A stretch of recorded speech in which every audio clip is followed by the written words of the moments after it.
সেদিন চলে গেছিলাম ধূমকেতু দেখতে। বেশ কিছুক্ষণ আগেই পৌঁছে গেছিলাম, তাই একটু জুডিওটা পাক দিয়ে তারপর এসেছি। My mistake, sorry. হ্যাঁ সরি। এরকম সঙ্গে সঙ্গে যেও না ভানু, প্লিজ। তাহলে তুমি হ্যাঁ বলে দাও, আমি এক্ষুনি চলে যাবো। অনেকদিন তো হয়ে গেল, এবার তো হ্যাঁ বলে দাও প্লিজ।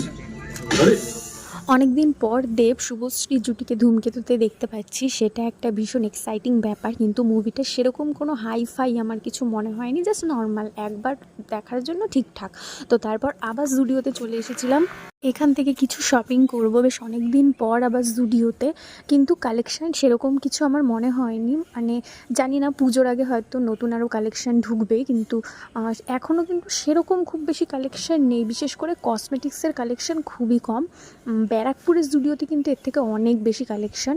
তো আমি এখান থেকে দেখছিলাম কিছু লিপস্টিক আর ভেবেছিলাম কিছু পারফিউম নেব, কিন্তু সেরকমভাবে পারফিউম আমি কিছু খুঁজে পাচ্ছিলাম না। তো চলো দেখে নিই কী কী আছে। এখানে দেখো লেদারের বিভিন্ন ব্যাগ, জুতো সমস্ত কিছু রয়েছে। আর এই দিকে রয়েছে মেন্স কালেকশান।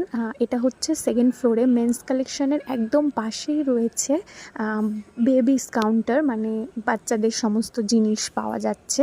তো এখানে দেখো বেশ পারফিউম রয়েছে, শীট মাস্ক রয়েছে, এছাড়াও আরও ব্যাগ ট্যাগ অনেক কিছু রয়েছে। ওই যে ওই দিকটা হচ্ছে বেবিদের জন্য, যেখানে মায়েরা বাবারা সবাই বেবিদের জন্য শপিং করছে। তো আমি এখানে কিছু ট্রায়াল আপ দিয়ে নিচ্ছিলাম কিছু ড্রেস। এই যে এখানে একটা কুর্তি আর এই যে সেকেন্ড কুর্তি, এই দুটো কুর্তি বেশ আমার পছন্দ হয়েছিল, তাই ট্রায়াল দিয়ে দেখছিলাম।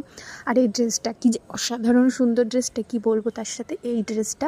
আর একটু সেলও চলছিল, কিন্তু হয়তো স্টক ক্লিয়ারেন্সের কিছু সেল চলছে, তাই হয়তো জিনিস বেশি নেই। আর এই ড্রেসটা অসাধারণ, জানি না পরতে পারবো কি না, যাই হোক ড্রেসটা কিন্তু আমার দারুণ লেগেছে। আর আমি এই দুটো একটা লিপ টিন্ট কিনে নিয়েছিলাম, যেটা আমার খুব পছন্দ হয়েছে। তারপর বডি মিস্টের কাউন্টারে এসেছিলাম। অনেক ধরনের বডি মিস্ট ছিল, কিন্তু কোনোটারই স্মেল আমার সেরকমভাবে পছন্দ হয়নি। তারপরে আমি খুঁজছিলাম হচ্ছে শাওয়ার জেল, কিন্তু শাওয়ার জেল পাইনি, পেয়েছি হচ্ছে এই যে বডি লোশন। স্মেলটা কিন্তু এটার বেশ সুন্দর। এছাড়াও ছিল ময়েশ্চারাইজার, শিট মাস্ক, এছাড়া এক্সেট্রা অনেক কিছু ছিল। এগুলো মোটামুটি টুকটাক ভালোই ছিল। দেখো আমি কত শপিং করেছি, আর তারপর খাওয়া দাওয়া করে নিয়েছি। মুভি দেখে শপিং করে প্রচণ্ড খিদে পেয়ে গেছিলো, তো জমিয়ে একদম লাঞ্চটা সেরে নিলাম একটা ফেমাস শঙ্কর ধাবা থেকে। জানি না কে কে নাম শুনেছ। ব্যাস লাঞ্চ করে তারপর বাড়ির পথে রওনা দিচ্ছি। দিনটা দারুণভাবে উপভোগ করলাম। তো আজকের জন্য এটুকুই।